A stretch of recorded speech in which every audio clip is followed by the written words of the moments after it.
Good morning. I think we still have some of our College of Science folks milling about here too. So I'm Ron Tully. I'm Dean for Arts, Humanities, and Social Sciences, and I'm thrilled to have you all here today to celebrate our students' accomplishments. So today, as I said, we will celebrate those accomplishments and prepare to congratulate many of you on your pending graduation. I would also ask you to take a moment to really reflect on what this is. Too often we speed through our lives, and these moments they're moments of rites of passage, if you will, where we can stand back and kind of look at what we've done before we take a step forward into our next endeavor. So let these moments drive you forward in your education, your career, and your life to strive for continuous evolution as a citizen. And that's what you are. You're a citizen of the world you're inheriting. And it's your leadership, intelligence, passion, and empathy that are needed to make this world better. While our UF stage is small stages come great performances and great character. So again, let this moment spur you on to bigger stages, bigger challenges, and greater accomplishments. I know, looking out at all the faculty and parents here, we have faith in you to build on the legacy that you've begun here at UF. So Godspeed on your journey. As part of today's celebration of our students, it's my privilege to welcome our 2024 College of Arts, Humanities, and Social Sciences alumni speaker, Dr. David Maynard. David, would you please come up?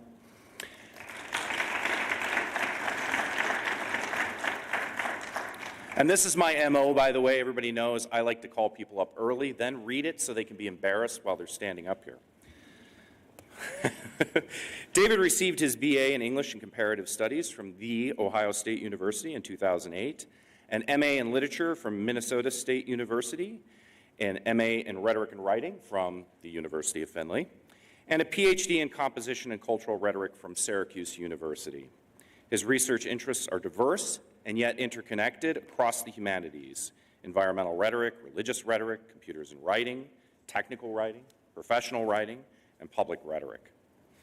While at UF, David was a standout student in many ways. He led presentations at national conferences, including the College English Association, had papers accepted at the Computers and Writing Conference and the Classical Rhetoric Conference. He also was a recipient of the Doug Hesse Award, which is awarded annually for excellence in the Master of Rhetoric and Writing program. Having David in my classes was a true joy. In a day when we all look for shortcuts, David was deeply engaged in course texts and discussions. Much of my own teaching centers on critical theories that I think you would agree that even those of us who have studied it for a long time get wrong. David was always spot on. He was a true class leader in class discussions and a standout as an eloquent writer, but he also had an empathy that I think is really necessary to be a leader in class. In short, he was the model student that we all hope to have as teachers. So it's apropos that he is now an exemplary teacher and professor right down the road in Ohio State Lima. David and his wife Maggie currently live in Troy with their 3-year-old daughter Aspasia. Please welcome David.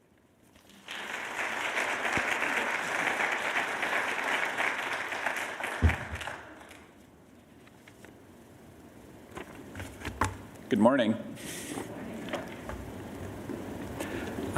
I'd like to start by thanking all of you for having me here today. I'm grateful for everything the University of Findlay and the Masters of Rhetoric and Writing program have done for me. And it's an honor to be able to come back and speak with you. When I got the call from Dean Tully asking if I would be willing to be this year's alumni speaker for the Arts and Sciences, my first response was to feel incredibly flattered.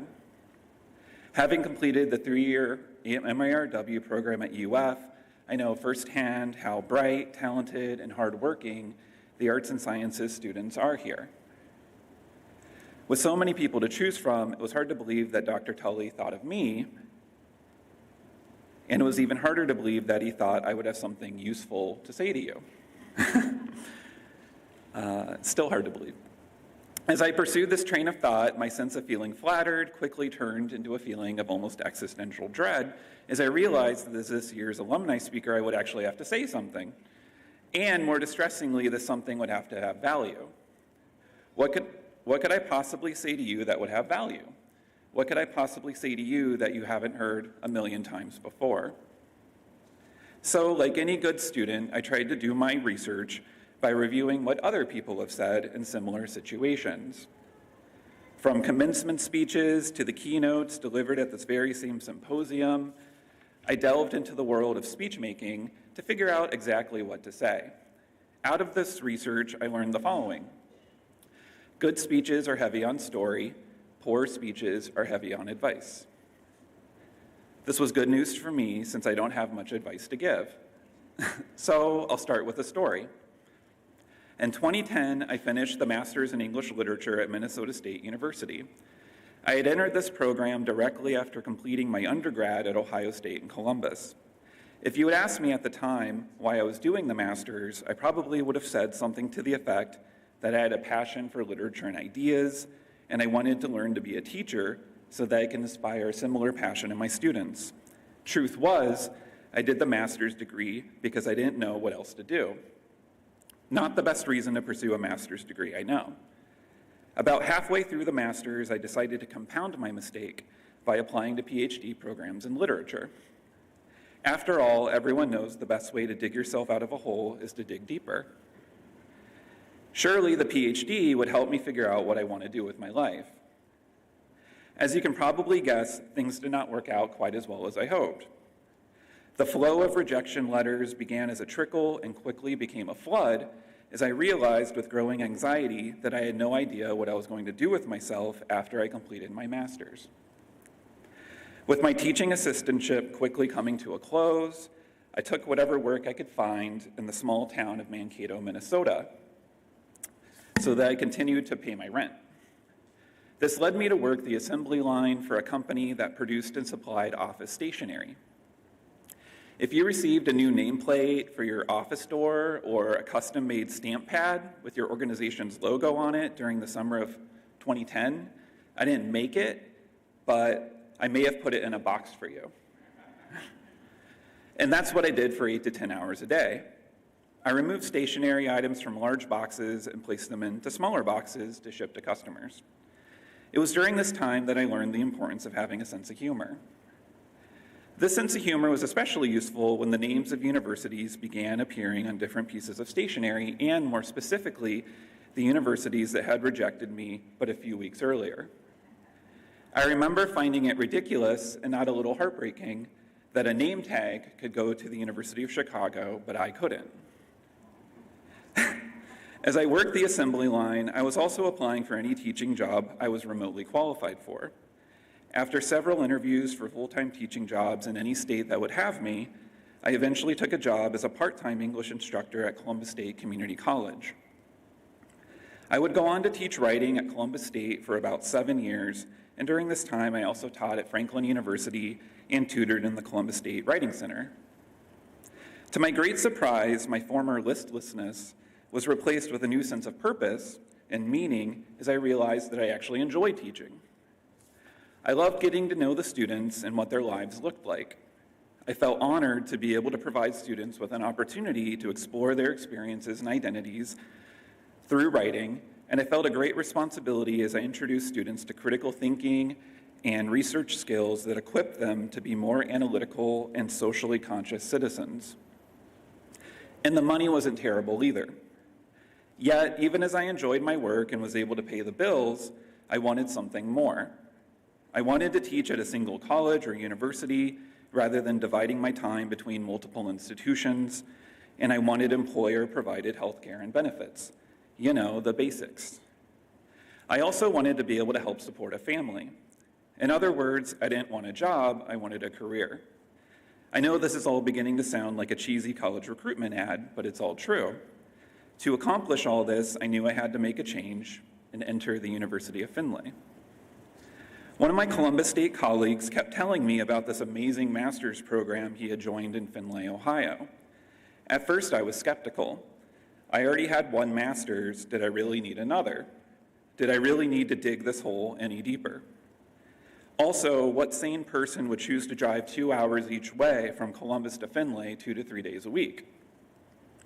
But as I learned more about the program and eventually spoke with its director, Dr. Christine Tully, I began to understand why my friend would be willing to make such an investment in time and energy, to say nothing of gas money. I began to see that the MARW program was different than other master's programs, and the University of Findlay was different from other schools.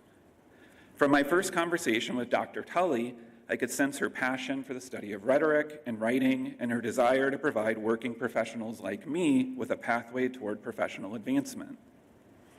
I learned that the MARW degree would provide me with a stepping stone toward a PhD program in rhetoric and writing.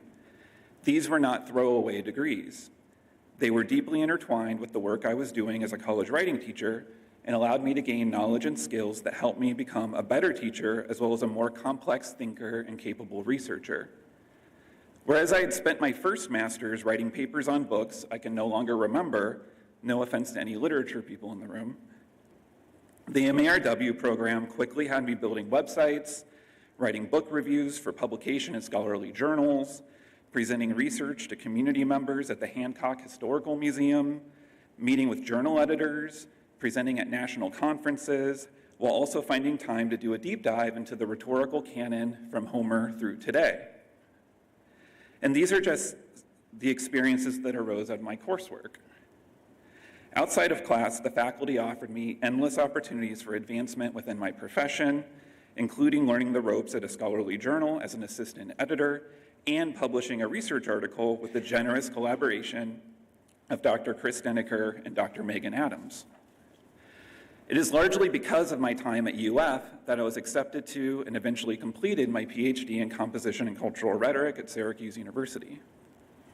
While at Syracuse, I began teaching coursework in professional and technical writing and conducting research on the influence of apocalyptic rhetoric on environmental and religious discourse in the US. And this is more or less what I do today. I run the professional writing program at The Ohio State University at Lima, and in my free time, what little there is of it, I write about how people's views about the end of the world influence their responses to pressing societal issues like climate change. Not a bad life, and definitely not a boring one. And I can honestly say that I don't think I would be living this life without the amazing support and guidance of the MARW program.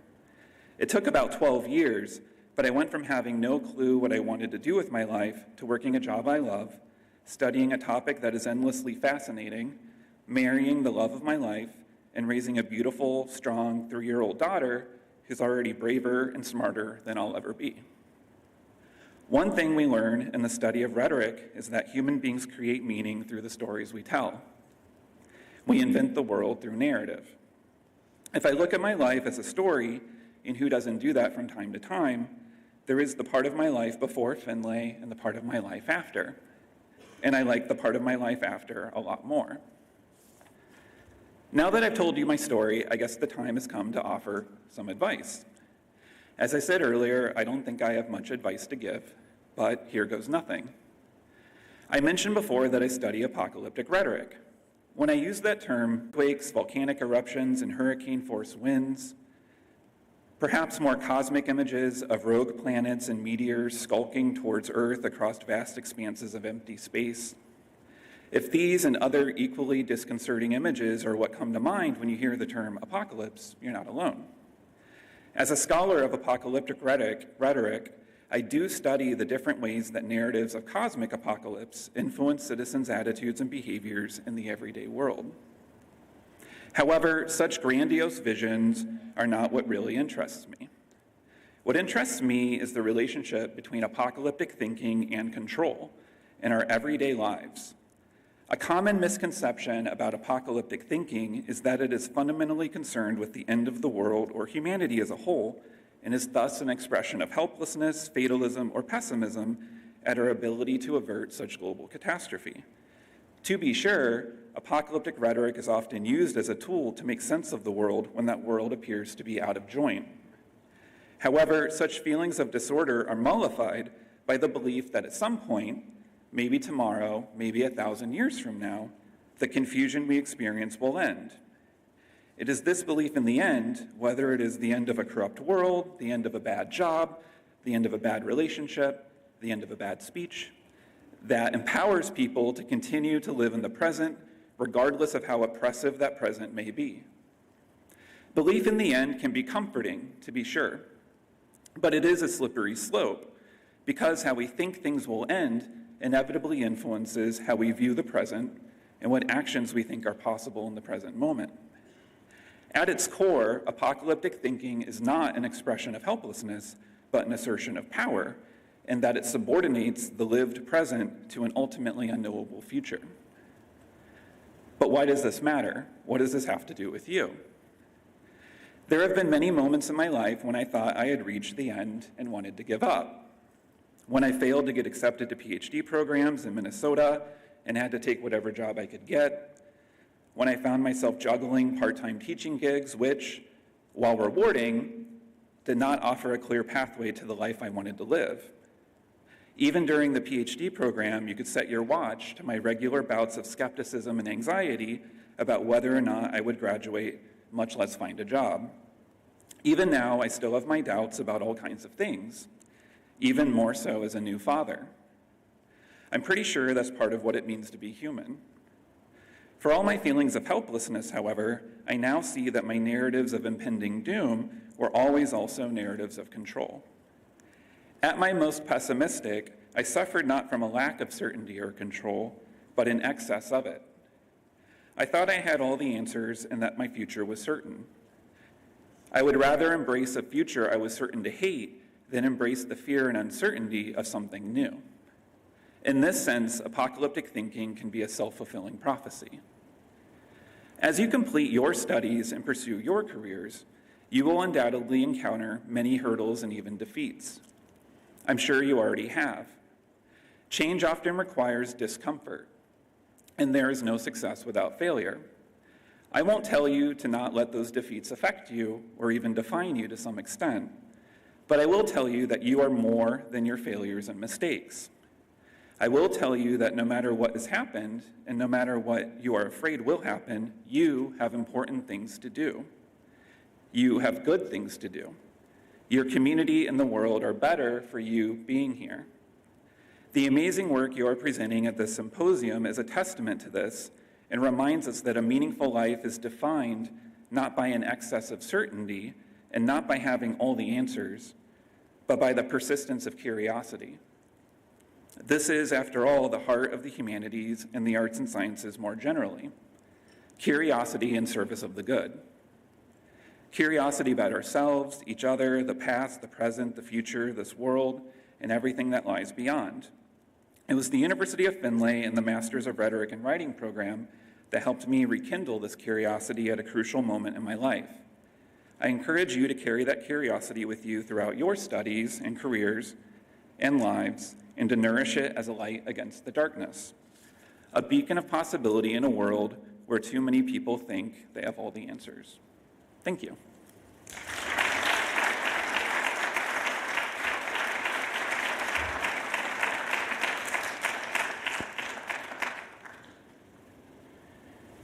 Thank you, David. You make us shine. I'm proud of you and the difference you're making in the world. And now for our awards. Our first award is the Campus Leader Award.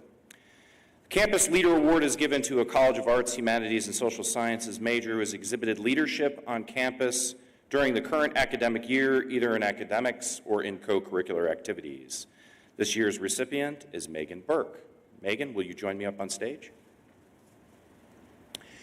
Megan is a criminal justice and psychology major with a cumulative GPA of 3.89, a 3.94 GPA in criminal justice, and 3.97 in psychology. She is a member of Alpha Phi Sigma and Psi Chi National Honor Societies. In the 22-23 academic year, Megan was selected by the Justice Sciences faculty as the Andrew C. Baldridge Criminal Justice Student of the Year. During her tenure at the University of Findlay, Megan has been selected by faculty and deans to represent the university for various initiatives and events. Some of them I recall going. Megan was selected to represent the university for the 2023 AICUO Independent College Day, and she again represented us at the university at Propel Ohio Student Leadership Conference at Case Western Reserve University.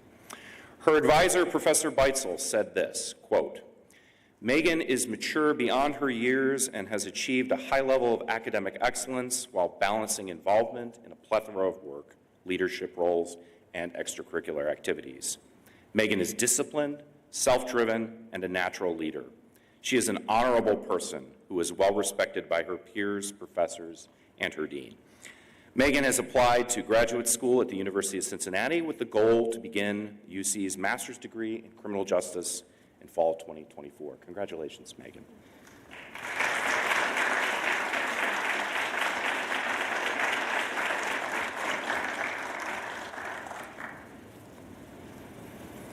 Our second award is for the Leader of Tomorrow. The Leader of Tomorrow award is given to a College of Arts, Humanities, and Social Sciences major who has developed skills as a result of their studies that will help them become a leader at some point in the future. This award is for perceived potential for leadership in life after graduation. This year's recipient is Jada Dries. Jada, will you join me on stage?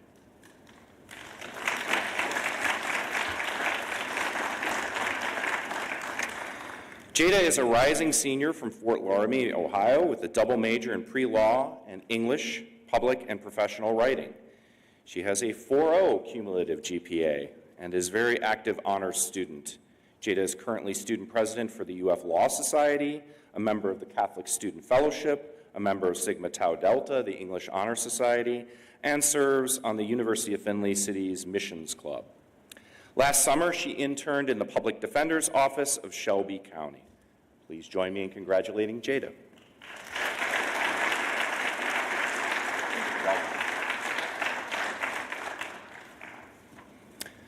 Our next award is the Scholar of Leadership Award, which is given to an Arts, Humanities, and Social Sciences major who has demonstrated leadership or leadership potential through scholarly and/or professional activity.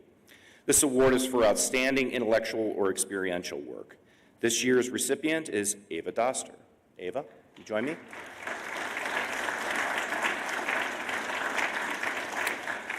Ava is a junior psychology major and criminal justice minor with a cumulative GPA of 3.94 and a major GPA of 4.0. She has presented research at the peer-reviewed annual Midwestern Psychological Association. In one presentation, she independently created a project examining perceptions of alleged victims in crime scenarios, collected her data, and wrote a complete manuscript for publication. Ava serves as Public Relations Officer for the UF chapter of Psi Chi, the Honor Society in Psychology. She also serves as Treasurer of Psi Chi, the Psychology Club. Additionally, Ava has been an intern for the Youth and International Student Ministries for the First Church of God here on campus. In this role, she's created social media posts and promotional videos, organized and set up events, and chaperoned mission trips for international students. She is also an intern with the Lutheran Social Services of Northwest Ohio. Ava has demonstrated a deep interest in pursuing her PhD in clinical psychology with a focus on jury bias, general psychopathology, and psychological interventions for criminal offenders and those who are incarcerated. Professor Labuda noted, quote, "In my lab, Ava has set an excellent example and is a leader for our 2 first-year members. She has shown them how to do article searches and create data sets and has shown compassion when they need help and guidance," end quote. Ava has also accomplished all of this while being a student athlete on the UF volleyball team. Congratulations, Ava, on receiving Scholar of Leadership Award.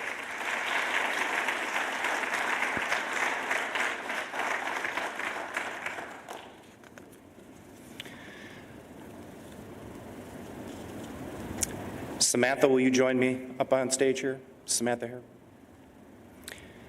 And I will say before reading the introduction to this award, because it has a fairly long introduction about the benefactors, is this is the second year in a row Samantha has won this award. And last year you weren't able to join us because you were presenting at a conference. So this is especially sweet as you're getting ready to graduate.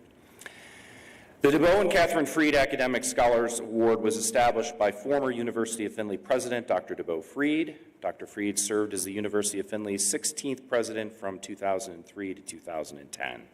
He also served as president of Monmouth College and Ohio Northern University, where he was president for 32 years.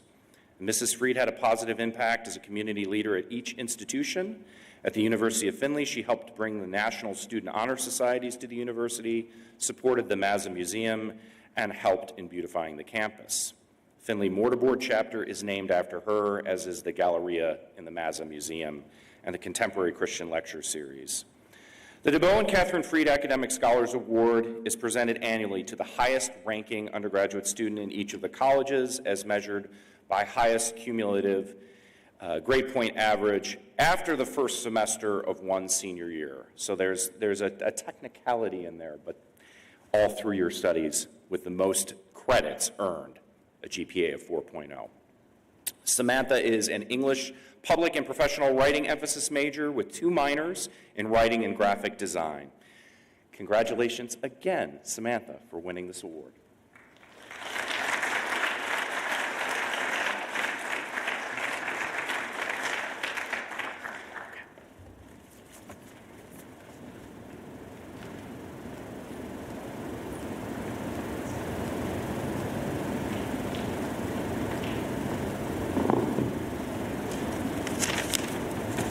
Good morning, everyone. It is with great honor and admiration that I present the Psychology Student of the Year Award. This student is someone who embodies dedication, leadership, and academic excellence in the field of psychology. Our Psychology Student of the Year is no ordinary student. She has been involved in research for several years, has presented at multiple conferences, including one that's happening next week, even receiving grant funding to support the presentation of her independent project. Is a Writing Center tutor, is the president of Psychology Club, and an active member of Psi Chi, the National Honor Society in Psychology. All of these accomplishments are truly impressive, but what really stands out is her character, her generosity of spirit. It is important to remember that greatness extends beyond grades, beyond lines on CVs, on resumes, beyond awards. It is character that defines a person's essence, how they are remembered, and how they impact the lives of others. So while achieving all of these amazing grades and being involved in clubs and research, she is always ready to extend a helping hand. Whether it's recruiting prospective students, aiding peers with coursework, or guiding new researchers in the lab, her selflessness knows no bounds. I can confidently say, as her research advisor and professor, that her impact on the lives of myself, her fellow students, and the research lab is immeasurable and deeply felt.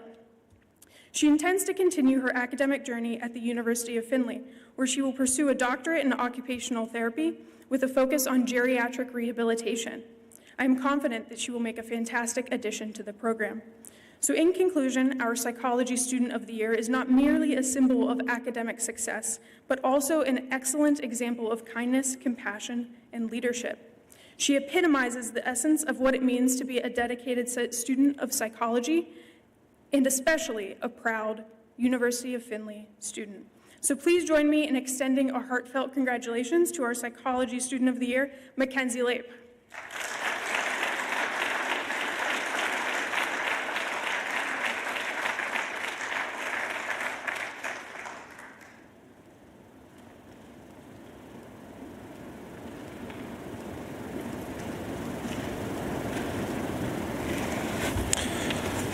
I am Kip Majeski, Chair of the Department of Communication. As you can tell by my large box, I have a lot to say here, and given that I have the next 6 awards to give, the department has decided to avoid letting you all see a game of whack-a-mole of Findlay faculty and students. I'll be giving all of the awards myself. So I do want to thank, as I do that, all of my faculty who are very instrumental in the success of all of these students, including Dr. Fong Wong, who is the faculty advisor for the first award that I'd like to recognize, which is the induction to Lambda Pi Eta. If Xavier and Paige would please come and join me here at the moment for this. The award ceremony itself will take place at the capstone defense of Paige, which I believe is next Tuesday, if you'd like to join, I believe just right here. So you could join us then for that. Paige also has a presentation later, so if you doubt any of the things that I'm going to say about her, you can go visit her at the 1:30 to 1:50 presentation at Davis 188. I encourage you to see all of our students' presentations, but certainly go see Paige. Lambda Pi Eta is the official honor society of the National Communications Association for Communication Studies, and the Department of Communications chapter is the Theta Upsilon chapter, celebrating its 25th year this year. This year we do have 2 new members, Xavier Maribel and Paige Falk. Congratulations to both of them. They will receive their pins and certificates and cords at that ceremony next week. But it is worth noting that Xavier is one of our graduates of the Masters of Arts in Professional Communication. The threshold for acceptance into Lambda Pi Eta is higher for graduate students, so that's worth noting there. Xavier has done wonderful work for us here, both within the department. Of course, photography for athletics here is, if you've ever seen the beautiful photos that are taken, you're looking at him right there. And we're excited to hear his capstone defense in 2 weeks, is that correct? So congratulations, Xavier, for acceptance into Lambda Pi Eta. Paige is going to be up here a while. Paige Falk is a senior in the Department of Communication, majoring in organizational communication, as well as international studies.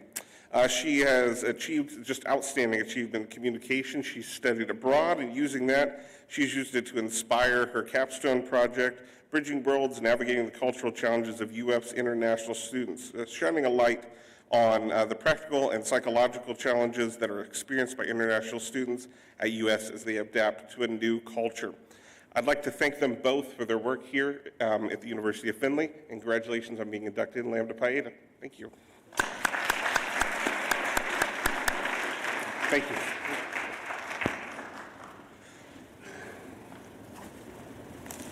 Whip out the big box here. Wrong order, of course. The first of the next awards for Paige, the Outstanding Student in Communication. Congratulations, babe. It's got bubble wrap because I was worried I was going to break the glass. You've all heard the wonderful things that I've said about Paige here, and they remain true even now, including not only for that wonderful award, but the associated Greenwood Air Prize in Communications. I'll give her that one as well. That comes with a nice little check as well. The Greenwood Air Prize in Communication was established by the late James Greenwood, a professor of the communication department for over 25 years. He designed the award in memory of his grandparents, and traditionally the Greenwood Air Prize has been awarded as the highest honor in the department. The recipients are selected by the communication faculty department using the following criteria in order of priority: the student's contribution to and involvement in the life of the University of Findlay community, the student's commitment to a career in communication, and the student's scholarship. I can assure you no one shines brighter in any of those categories than Paige. Paige has been a wonderful addition to the department. You'll be greatly missed, and I can't thank you enough for all you've done. And I am excited and hope everyone gets to see your great work later today. Thank you, Paige.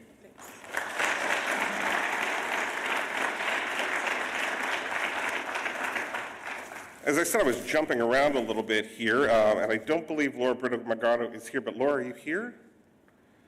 Okay, well, in lieu of her being here, I will celebrate that Laura Brito-Magano is with the winner of the Outstanding Senior Communication Capstone Project for her work last year on her project creating an Instagram presence for the Bluffton Baking Company. Laura is the first winner, to my knowledge, of this award coming from our organizational communication major that was established a couple of years ago. So it's exciting to see somebody from one of our other majors get this award, and she did an excellent job. Laura has been just a wonderful student here from the first day I met her. I actually had her in a summer class that was online, and those typically tend to be a little hard to be diligent. And not only did she display her diligence in that class to me, she created a documentary about the gang violence in her home country that made me think that she was perhaps a senior. And she wasn't. She was a first-time freshman. But she did continue here at the UF, both in athletics and academics, succeeding as a double major in organizational communication and marketing. So in her absence, and I believe she's still here as a graduate student too. So in her absence, please give a round of applause for Laura, and we'll make sure she gets her award. Victoria Hanson, would you please join me up here? Victoria is the outstanding first-year student in communication. Victoria came to me, I remember her visit with her family, and I remember distinctly as she left, I thought I messed that one up because she really impressed me and I didn't feel like I impressed her enough. But luckily I was wrong, and she came and joined us anyway. And she was in my class this fall for her first semester, and it was public speaking, and I was really just enamored with who she was as a person, how she was willing to be undoubtedly herself. And you stood up for yourself in many ways when people would challenge you, both academically and personally, and I just increasingly was proud. And the opportunity came was Chris Caldwell, director of the Busford Center here, said, hey, I want to start a debate team. And I said, well, I'll put it out there for extra credit. And Paige, it said Paige's name so much. Victoria, along with Grant. Grant, are you here? There's Grant back there waving his hand. They both were like, yeah, sure. And I believe you, on this brand new debate team that had never done anything, competing against teams that had real budgets and real time, you all came in sixth? Sixth in the region. So a very special round of applause for them on that. It is my hope that we can get some funding to make these wonderful students and those others that join the team part of that debate team. But it's just one example of the many, many great accomplishments that Victoria has done so much during this year. 7 years ago, I stood on this stage and gave this award to a young woman named Olivia Weil. And as I looked at Olivia, I knew that she was going to be something. And today, Olivia is a very successful reporter in Savannah, Georgia.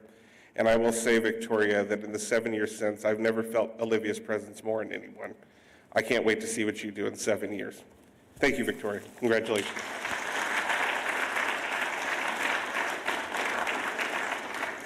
The final award that I'll be giving out is the Pulse Media Student of the Year. If Jeremiah Jackson could join me, please.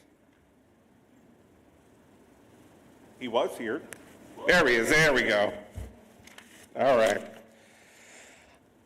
Alex Davis, his mentor, sent me this. He said, if you enjoy Jeremiah, you know how diligent, creative, and selfless he is. Nothing has changed from last year to this year.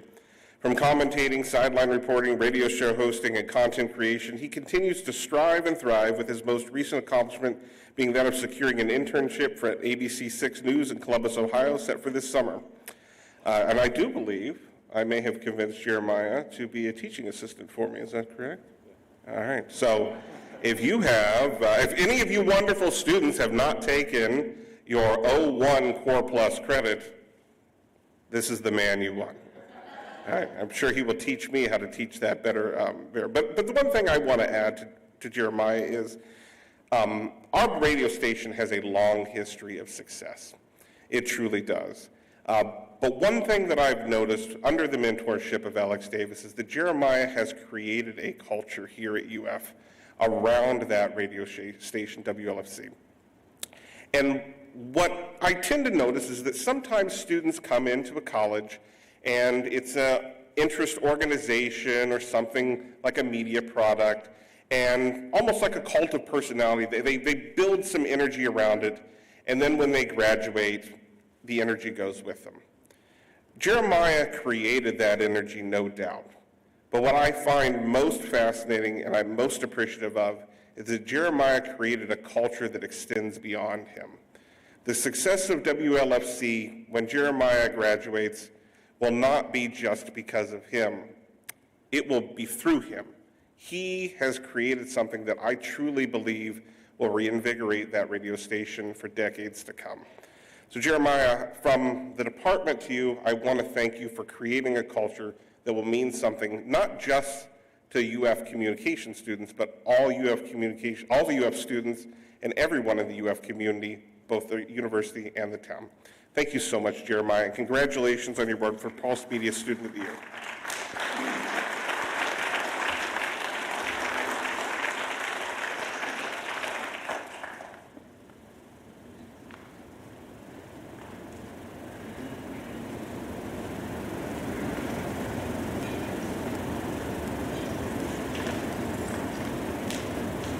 Hi. We don't have a big box like Kit did. Us writer types travel light, right? So we're proud to present the G.G. Brewer Awards for Creative Writing. So light and substantial, but powerful words, yeah?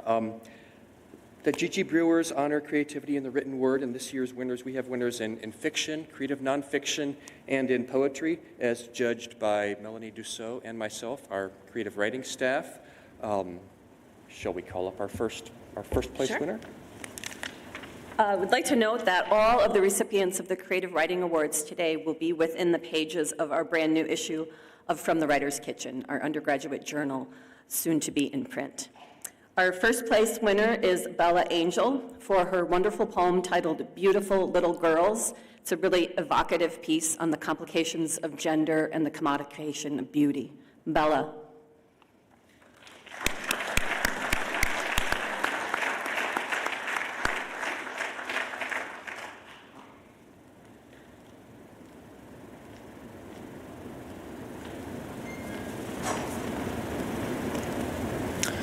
Our second place winner for The Ruins of Wonderland, which is just fantastic, and I love its description, right?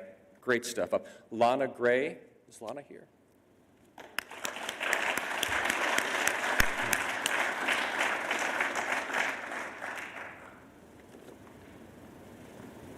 Congrats.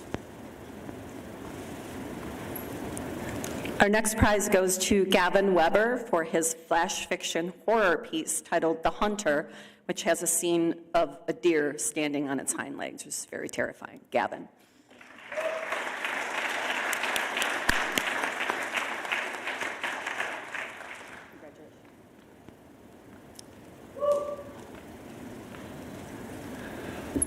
And our fourth place winner for Mountain Man, which Sean composed this in our creative nonfiction class, and I saw it go through a few drafts, and he was getting to some intense stuff about his own real life here and some transformative moments, and fantastic essay. I think Sean is not here today, is that correct? Okay, so we will get him his certificate. Please congratulate our G.G. Brewer winners. I guess we didn't make them all stand up here in line for a photo op, but you can round them up later, yes. Proud family and friends. Thank you. And Melanie, will you tell people when they can see these winning works and From the Writer's Kitchen? Yes, From the Writer's Kitchen launch will be April 25th, 6 p.m. in the Writing Center. You are invited. The cover is gorgeous. The words inside it are from our creative writing students and various majors all over, and we're really, really proud of them. We also have some creative writing students doing some really interesting panels this afternoon, so check out your program and see what they're doing. Thanks. And I'm still here for the Robert Ewald Award. Yeah. So the Robert Ewald Award for Multimodal Writing honors exceptional student work beyond the purely textual. So, more than one mode. Yeah. That's why we call it that. This year's winner for a persuasive multimedia rhetoric assignment really went above and beyond. Aiden created a series of videos, so a whole YouTube playlist titled An Analysis of AI Resources in Academia, Should They Be Banned? That featured, all these videos featured different personas and aspects of himself. One of these featured his own poetry, another featured an interview with our own Dr. Bob Postic. So great stuff in here. And this was one of my favorite pieces. I was honored to nominate it because it's great when students not only know the material really, really well, but seem like they actually have fun making the project, and I think Aiden had fun with this one. So is Aiden right here? Congrats, Aiden.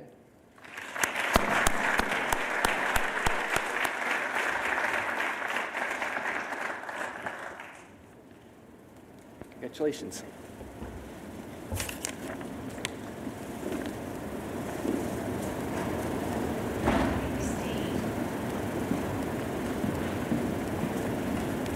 Good morning.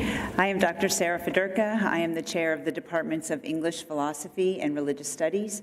It is my honor this morning to present 2 awards to outstanding English majors. If I could please have Samantha Adkins, Cora Purvis, and Olivia Hyatt, who is accepting the Honors in English Award for our student Natalie Wirtz, who cannot be here today. If you 3 could join me on the stage.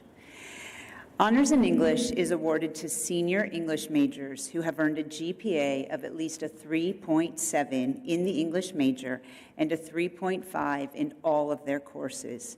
These students demonstrate strong scholarly and/or creative abilities in their papers and in their projects. I am now going to just briefly say some words about these outstanding students. You have already met Samantha, but I'm going to say a few more things. As you know, Samantha is an English major. She has emphases in literature. No, that's a lie. You have emphases in public and professional writing. I would like you to be in literature. And she is completing her 2 minors in writing and in graphic design. You also heard that Samantha carries a 4.0 GPA and is a 2-time winner of the Dr. DeBow and Catherine Freed Academic Scholars Award. What you may not know is that Samantha also serves as a resident director, one of 8. She oversees approximately 200 students and a staff of 6. She is a member of Sigma Tau Delta International English Honors Society, and she is active in campus ministries. She is completing an internship with AR Marketing here in Findlay, and she is the owner-operator of her own photography business, Atkins Apertures. Samantha's capstone project, So What Can You Do with an English Major? The Humanities Response to the Ineffable, included her visual memoir, Making Progress, which was a remarkable 3 minutes of photos, writing, paintings, and music that illustrate a lifetime of expression and an attempt to demonstrate ineffability outside the boundaries of language. Her project, accepted for presentation at the 2023 National Conference on Undergraduate Research, was a moving reminder of the value of the arts in understanding and expressing the human condition. After graduation, Samantha looks to pursue a career in digital media, communication, and event planning.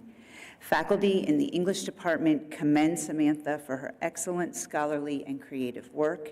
She is an insightful scholar and a compassionate individual, generous of her time and talents. Cora Purves is pursuing an English major with dual emphases in public and professional writing and literature. She carries a 3.96 cumulative GPA and a 4.0 GPA within the major. Cora currently serves as the undergraduate assistant director of the Writing Center. She is a member of Sigma Tau Delta, our International English Honor Society, and she is the managing editor of From the Writer's Kitchen, for which she oversees the editorial board responsible for the magazine's submissions, design, layout, and as you have heard, the launch party. Cora's capstone project, Writing Centers as Third Spaces for Writing Transfer, a literature review, imagines how Edward Soha's theory of third space can be applied to university writing centers in order to improve writing transfer among students who visit the space. Cora is an insightful young scholar who, with her peers and faculty, presented 2 sessions at the College English Association of Ohio Spring Conference in 2023, and she and her classmates will present again at this year's conference, which is tomorrow. Cora will enter our Master of Rhetoric and Writing program this fall as a student and as a teaching assistant. Those of us who have been privileged to have had Cora in class recognize her strengths as a critical reader, writer, and thinker, as well as we enjoy her wonderful sense of humor and her kind-heartedness. It has been my pleasure to see Cora develop from the prospective student I met when she was visiting campus to the mature young woman and scholar who will graduate in May. Natalie Wirtz is pursuing an English major with dual emphases in literature and public and professional writing. Natalie carries a 4.0 GPA within the English major. Natalie was a president of Sigma Tau Delta and a writer for The Pulse, our campus newspaper. For her capstone project, Natalie challenged herself to write a short story applying what she was learning in a creative writing course.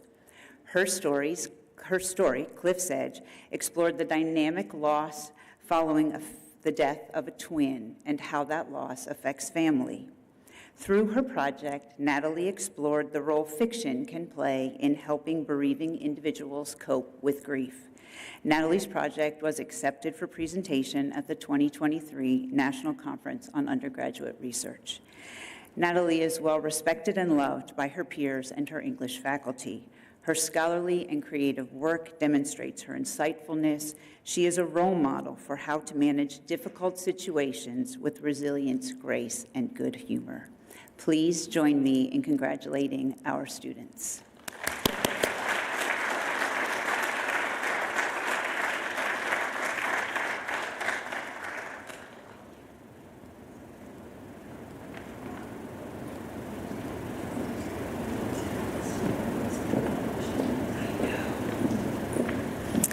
It is now my pleasure to award the R.L. Gephardt English Award.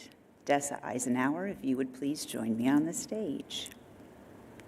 The R.L. Gephardt Award is given to a first or second year student with strong overall academic record who is selected for writing ability and the promise of future success in fields within English studies, including professional writing, high school or college English teaching, and graduate study. Dessa is a sophomore pursuing a double major in English, creative writing emphasis, and history. She is also completing a minor in museum studies. I had the privilege of meeting Dessa also on her initial visit to the University of Findlay as a prospective student. In her 2 years in the English department, Dessa has grown in her abilities as a critical writer and creative writer and thinker. She is actively involved in our department. She is on the staff of our undergraduate literary magazine, From the Writer's Kitchen, and she will have her work published in the forthcoming issue. She was recently inducted into Sigma Tau Delta, our honors society. Dessa is a self-professed world creator and problem solver.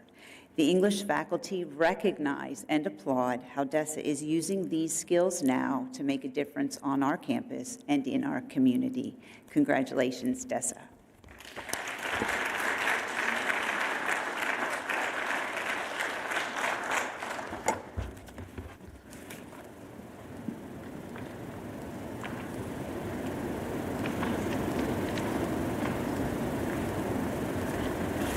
Hello, I'm Judith Lansendorfer. I'm the Writing Program Director here at UF. And I got to say, one of the favorite things that I have in my job is around this time of year, we get lots of submissions in for our first and second year composition writing awards. It's wonderful to have the opportunity to read through all of these wonderful texts that our freshmen and sophomore students have written. And there are always some that rise to the top and are the ones that we discuss with the Wagner and with the Gephardt Awards at the Symposium as we do today. So the first I'd like to deal with is the Wagner Award. So could Enya Wagner and Taylor Ward please come to the stage?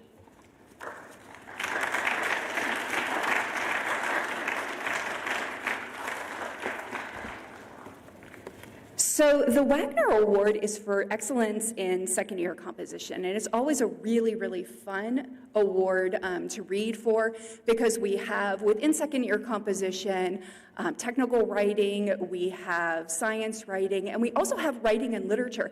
And both of these ladies had papers that were coming from the same writing and literature class, which is focused in on pleasure reading. So we have, for Enya, winning first place, her text is Reading and Robots, How Pleasure Reading Can Support Robotics Teams. Enya?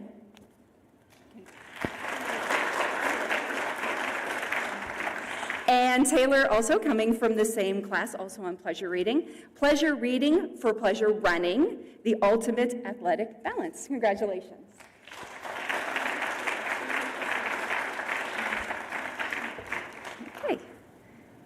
So our first year writing awards are the Gephardt Awards, and we have 3 winners today. Could Giovanna Sestone, Avery Krause, please come forward?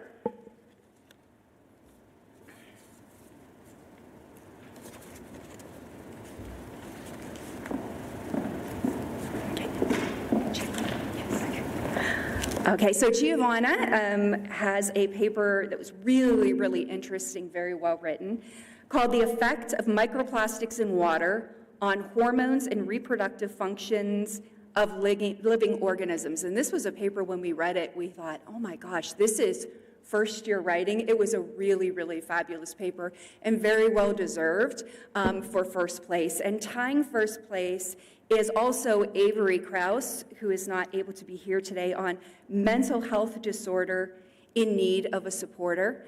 And I also will note that there was an honorable mention as well with Lydia Leskova's mathematical courses in computer science. So congratulations. Thanks.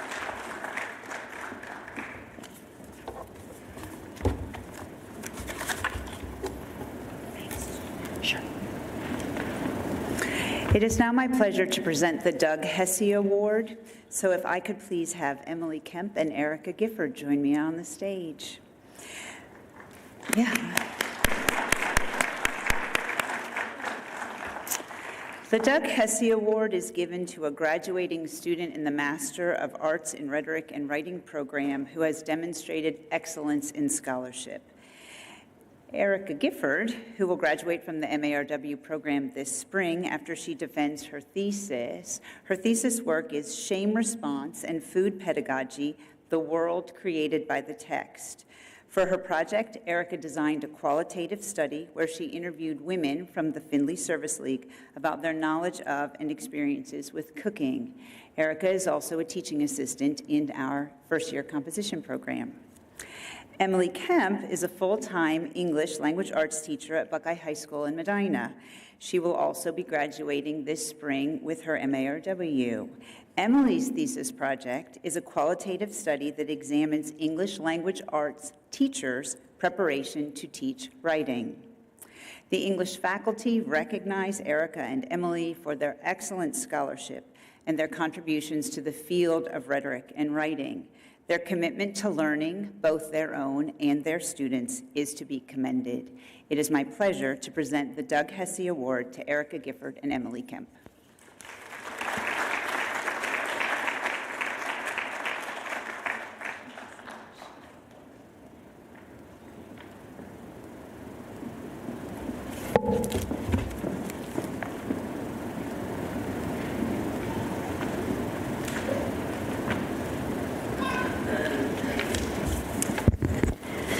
Will this year's inductees for Sigma Tau Delta please join us on stage?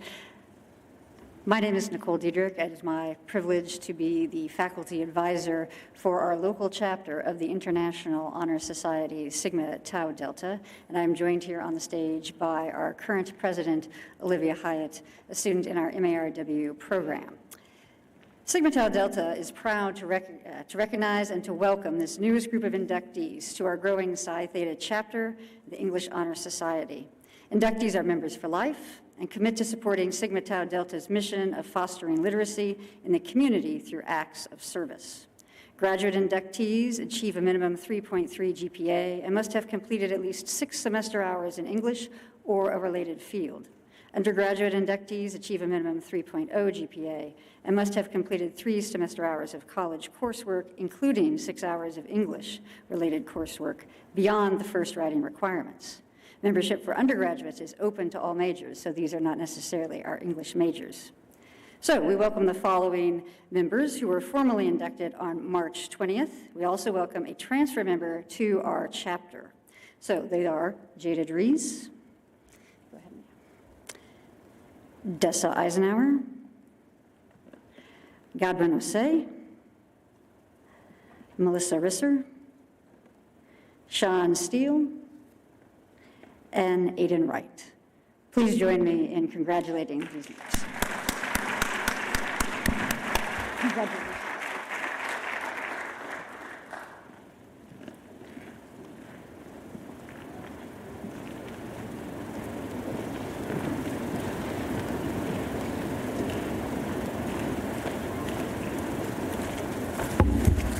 Good morning. I'm Todd Beitzel, the chair of the Justice Sciences Department, and it is my pleasure on behalf of the Justice Science faculty to present the Outstanding Senior in Forensic Science Award. This year's recipient is Jessica Sukta. Would Jessica please come to the stage? Jessica is definitely deserving of this award. She currently has a 4.0 GPA. while majoring in forensic chemistry and forensic biology, along with pursuing a chemistry minor. That's no easy task. Most students pick one or the other, forensic biology or forensic chemistry. She's decided to take on the challenge of both and pursue a chemistry minor at the same time, while still maintaining a 4.0 GPA as a senior. That's very impressive. Jessica was awarded the Trustees Scholarship this Sunday. She's going to be inducted into the Delta Delta Epsilon National Forensic Science Honor Society. We're having a ceremony for them this Sunday. She's also a member of the varsity women's soccer team, so in addition to pursuing 2 majors and a minor, she also dedicates a lot of time in athletics as well. On 2 occasions, she's received the honor of being named to the Great Midwest Athletic Conference Academic All-Conference team. Jessica's short-term plan, she's looking to pursue graduate study next year and earn her master's degree. And her long-term plan is to work for the Michigan State Police Department in the Forensic Science Laboratory Division. For your accomplishments, you're going to receive a nice plaque today and a $100 gift certificate. And I would like everybody to congratulate Jessica Sutka on all of her wonderful accomplishments.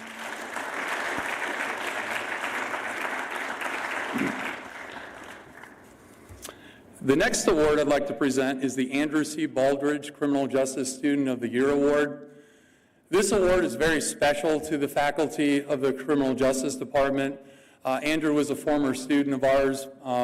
If you ever met Andrew, he would have made an immediate impression on you. He was very energetic, very outgoing, but also, despite having an affable personality, he had a very seriousness of purpose. He always strove for academic excellence and gave his 100% in everything he did. Upon graduation, Andrew got his dream job with a local sheriff's department in his hometown. Unfortunately, that would be short-lived. He was in response to a burglary call and ended up losing control of his squad car and ended up losing his life as a result of that. But because of the impression Andrew made on everybody in the department, we wanted to dedicate the Criminal Justice Student of the Year Award to him because he certainly is deserving of it. The candidate this year definitely lives up to Andrew's ideals. The recipient this year is Vaughn Michael Sterling Petty. Would Vaughn please come to the stage? If you'll indulge me in a moment of levity just for a moment. If you notice, I read his full legal name, including his middle name. That was at his mom's request. But Vaughn wanted me to make sure that I mentioned it was his mom's request and not his. But I think there's a moral to this story. Even though he's a fine young adult, getting close to graduating from college, he still honors his parents' wishes, particularly his mother, and as he should. So I think that just shows his character. Vaughn is obviously majoring in criminal justice. He is another student with a perfect 4.0 GPA. He's been nominated for the Alpha Phi Sigma National Criminal Justice Honor Society. He's also a presidential scholarship recipient. While maintaining that 4.0, he's put a lot of hard work and dedication. He is a UF varsity wrestler. And having been a wrestler, I know how much hard work and dedication goes into that sport and the kind of courage it takes to go onto that mat all by yourself without any teammates. He's a 2-time national qualifier, so he's obviously been very successful on the mat. But as I've noted, he's also successful in the classroom. He's a 2-time NWCA Academic All-American and a NJCAA All-Academic Second Team. He also, in his spare time, which probably isn't a lot, volunteers for Meals on Wheels. And his professional goals are to begin a career in law enforcement, but eventually has aspirations to work as an FBI agent. Once again, I'd like to congratulate Vaughn Michael Sterling Petty on his outstanding accomplishments. And again, he will also receive a plaque and a $100 gift certificate. Congratulations, Vaughn.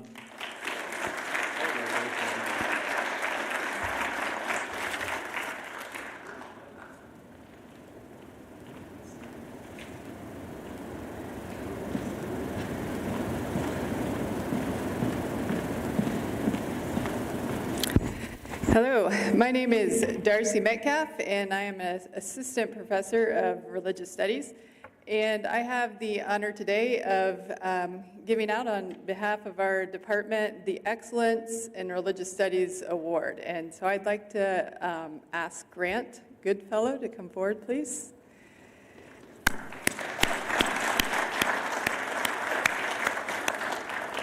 I had the privilege of having Grant in my Religion 101 class, Introduction to Religion.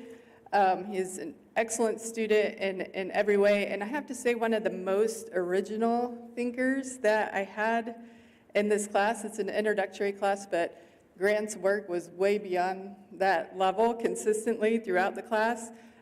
He also has like this insatiable curiosity for life in general that I really appreciated. It was kind of contagious. And his final paper ended up being about the effects and influences of 5% Islam on East Coast rap.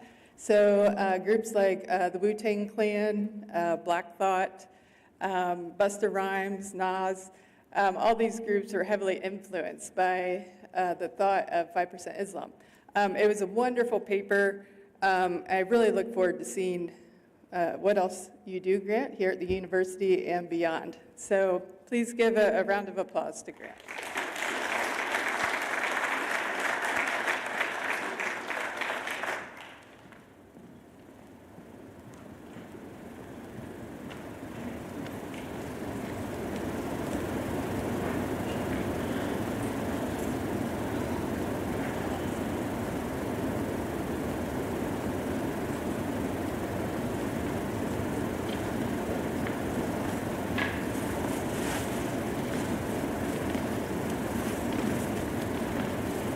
Good morning. I'm Dr. Leah Brandt, and I have the privilege of teaching American Sign Language. So I am presenting Malik Better with the outstanding foreign language student in American Sign Language. So a little bit about Malik. He calls hometown, his hometown is Coshocton, and he is a computer science major. This is his junior year. He chose ASL because he wanted to learn something new other than a verbal language. He states that he had a fun experience learning, as well as the class was memorable and encouraged him to want to learn more. He hopes to use the language to give himself a chance to have conversations within the deaf community. What stood out to me about Malik is that he owned the energy that he brought to the room. He has such a positive energy about him, and he shared it with all of us. He is also a natural leader, and he organized study groups with the other students. He made sure people were on task. He contributed to our conversations in such a great way. He'd come visit me during office hours. He'd stayed after class. He is an outstanding young man, so it is my honor to give him this award.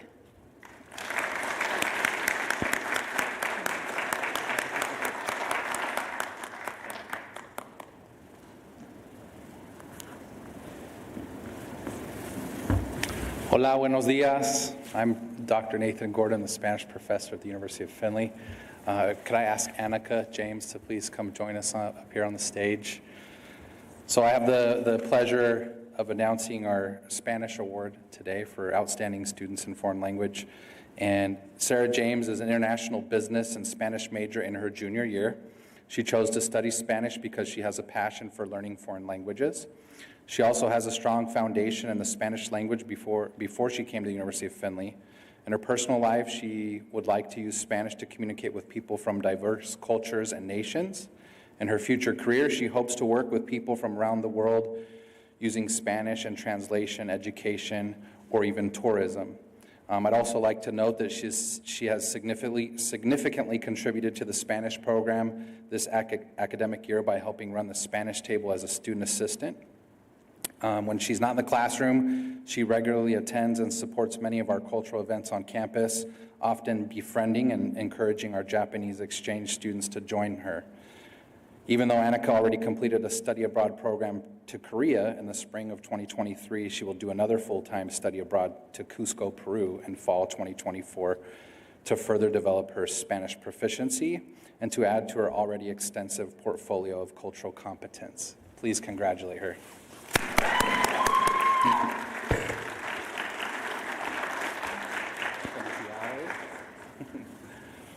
We also have our outstanding student in foreign languages for Japanese. Dr. Kawamura is not here with us, and the recipient of the award is not with us here today. But we would still like to congratulate him. So the recipient for the outstanding student in foreign languages for Japanese is Tim Cunningham.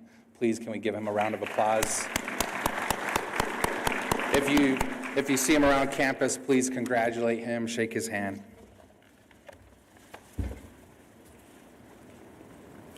Fan, would you like to join us, please? The Outstanding Student in English as an International Language Award recognizes an ESL student for their positive contribution to the university through academic achievement, leadership, and enthusiasm. This year's recipient is Thai Duy Uyen Phan.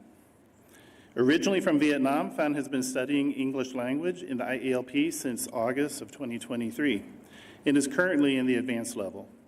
She quickly won the hearts of instructors and classmates through her kindness, work ethic, and love of learning. Multiple instructors have expressed their appreciation for Phan's leadership in class, experienced through her willingness to ask thoughtful questions, to work cooperatively, and to demonstrate respect for those around her. When completing the IELP, Phan will enroll in the MBA program with the intent to eventually open her own restaurant chain in Vietnam. We wish her the best as she puts her English language to good use for her future endeavors. Congratulations, Phan.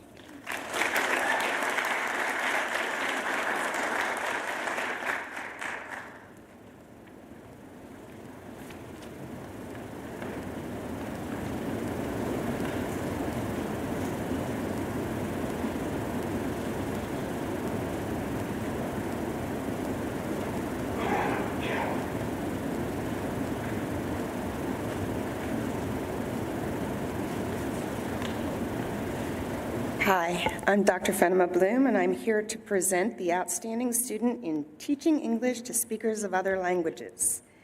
This year's recipient, would you come to the stage, Izdihar Al-Harbi. Izdihar came, and she was a very quiet student in the beginning, and she applied to the master's program. This is her final semester, and we're working hard this afternoon on her thesis presentation and getting it all ready. She has a keen interest in EFL and the understanding of science behind language learning, which is what our degree is really pushing towards. She has many, many, many volunteer opportunities within our college, and she's taken every single one of them, and I've been so proud of her. I've even allowed her to teach my class. So, looking ahead, Izdihar will graduate this spring after she defends her thesis, and she is considering going on to a PhD program. I want to thank Izdihar for all her hard work in my department and in the program, and wish her the best in her future.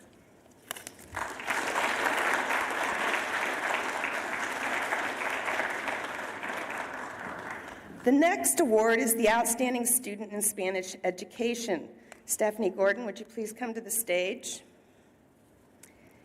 Stephanie Gordon is a transfer student from Adrian College, and she's had an uphill battle with transfer credits, and I'm so proud that she has decided to stay within Spanish education, as there isn't a special need for that right now. There's a big shortage. Stephanie is a junior currently, majoring, as I said, in Spanish as a multi-age licensure program. She currently works in her local school district as a substitute teacher, and she is a varsity cheer coach. She enjoys being positive, which I can attest to, and influences her community through her positivity. She wants to help youth realize their endless potential. So I am very proud to award her the Outstanding Student in Spanish Education Award.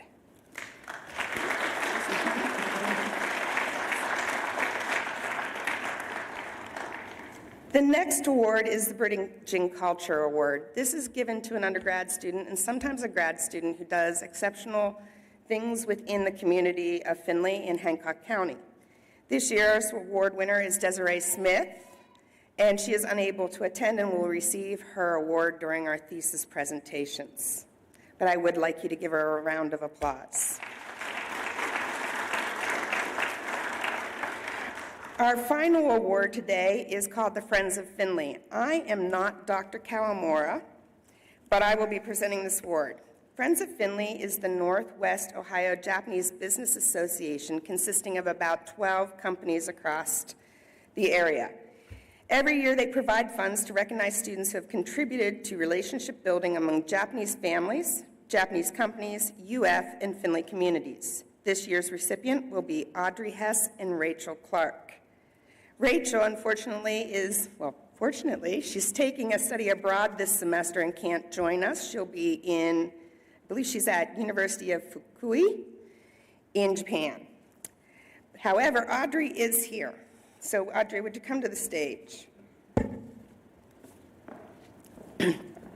Audrey is a senior majoring in Japanese with a minor in psychology and intercultural studies. She transferred from Clark State Community College during her short-term time with us. I can't obviously read today. She has made significant contributions to campus, the Findlay community, and beyond. She tutors Japanese elementary and middle school students, teaches Japanese language and culture to Findlay youth through the Genki Kids after-school program, and is doing an internship for Japan America Society of Central Ohio. She is a hardworking student and maintains a strong academic record. She truly embodies the spirit of the Friends of Findlay Award. Can we give her a round of applause?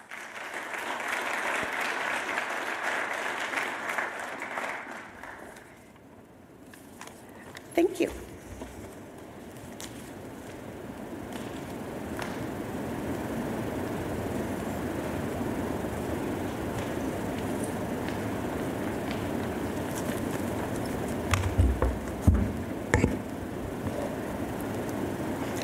My name is Kathy Mason, and on behalf of the History, Law, and Gender Studies faculty at UF, I would like to recognize Luke Miller for his outstanding achievements in the study of gender studies. So, Luke, come up. Luke is majoring in adolescent, young adult integrated science education, and one of his many minors is gender studies. He is an excellent student with an exceptional grade point average, and he is enrolled in our honors program. Along with his academic work, Luke has been an active member in the Pre-Vet Club and will be co-editor of the organization's newsletter next year. An active member of UF's Four Paws for Ability Club. It's an organization which trains service dogs for disabled people. Luke has served as secretary, he has volunteered over 70 hours, and he has been the primary handler for 2 service dogs in training. He will be the president of this organization during the next academic year.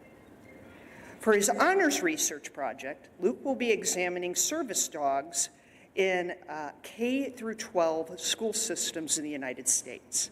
So congratulations, Luke, on your outstanding academic achievements.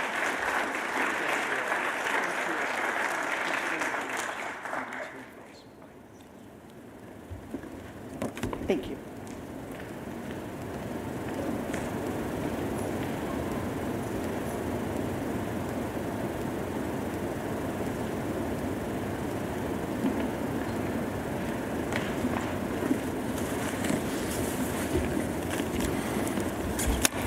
My name is Robert Poswick. I'm professor of political science here at University of Findlay. By the way, my friends call me Robert. Apparently everybody else calls me Bob. So. It's my pleasure to present the Political Science Student of the Year Award.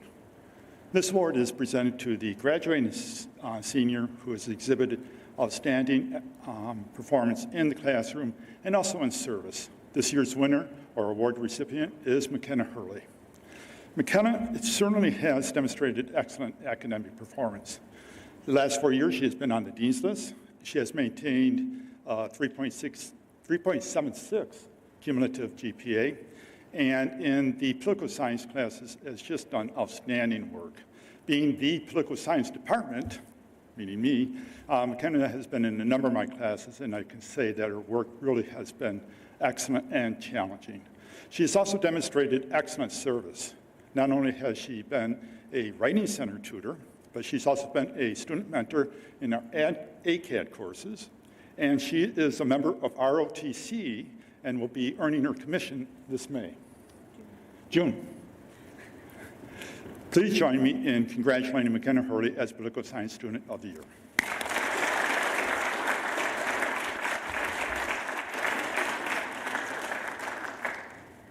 Congratulations. At this point, I'm going to turn the program back over to Dean Tully.